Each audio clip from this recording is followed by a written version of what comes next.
So how do we live in this world in a way that we fulfill our duty in the right way that brings us closer to the purpose of life, which is to find God? And so I thought I would use this opportunity of the Sunday service talk to honor Swamiji and to use his life as an example of living, acting, doing, serving, but always with the goal of finding God in everything he did. Now, Swami chose the monastic name, Swami Kriyananda, and Kriya and karma have the same root in Sanskrit. We probably know this. It means karma and Kriya mean to act. And so Swami's name means joy through action and joy through deep meditation, the practice of Kriya. But I learned this in India in one of our visits there. Kriya also has a subtler meaning in Sanskrit, and that is action that dissolves all other action. So it isn't just acting, but it's that practice of meditation that burns up our karma and frees us and brings us to God.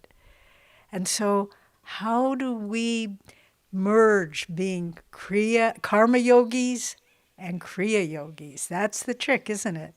To be let's hyphenate it, a karma Kriya yogi or a Kriya karma yogi. But that's what we need to do. We need to act, but with that inward centeredness, as we saw in the reading from the Gita, calm, centered, God thoughtful activities. So let's look at Swamiji's life, shall we? And look at how he did this, some examples. We could give a very, very long talk about this, but we'll just pick some highlights. So first there was the sense of non-attachment to the fruits. Everything he did, everything, and we all know, I mean, the great accomplishments in his life, the books and the music and the communities and the lectures, and he did it all, but without any sense of, I'm doing this, I'm the doer. And it took a while for me to see that because he was such a dynamo of energy. So much flowed through him.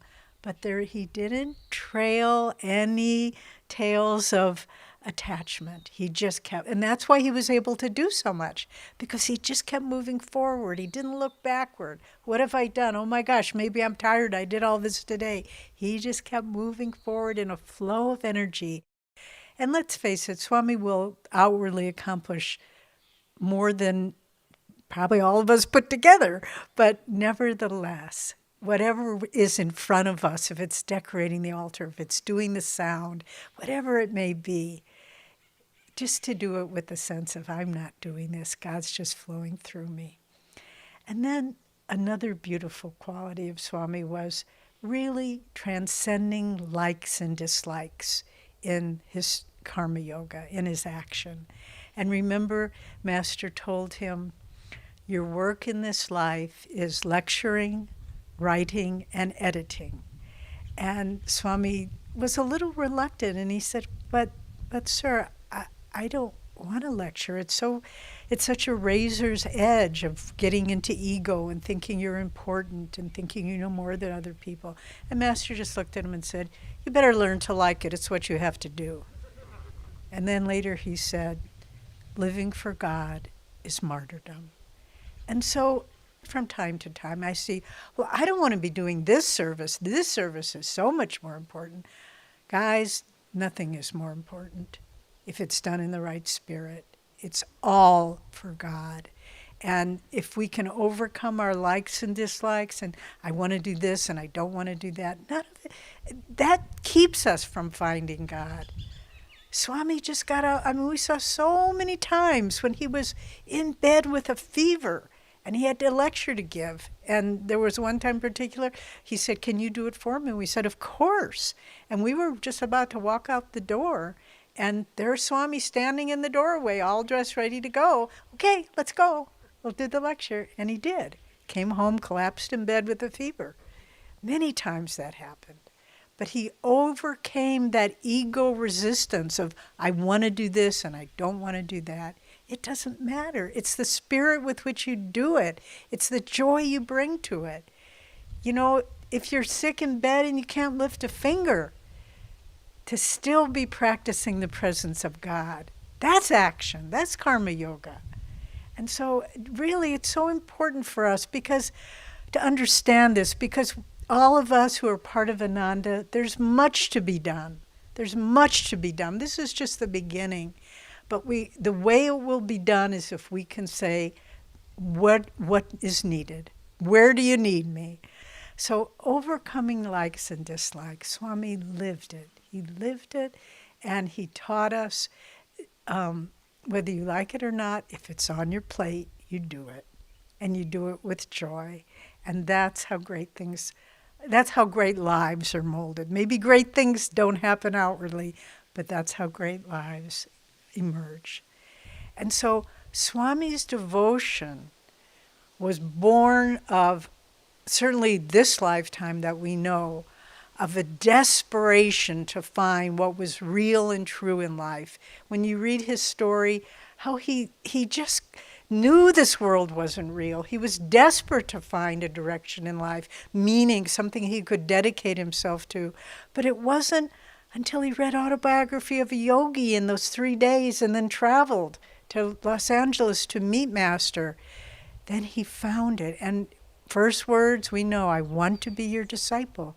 It was the desperation to find truth, to find meaning. And once he made that connection, the devotion, the dedication, the love, it was with every fiber of his being, and nothing could deter that. Swami said, and we've quoted this before at the end of his life, I no longer know where Swami Kriyananda ends and Yogananda begins. That oneness that comes from beautiful, beautiful self-offering of devotion. But again, it's not a passive thing. It's karma yoga.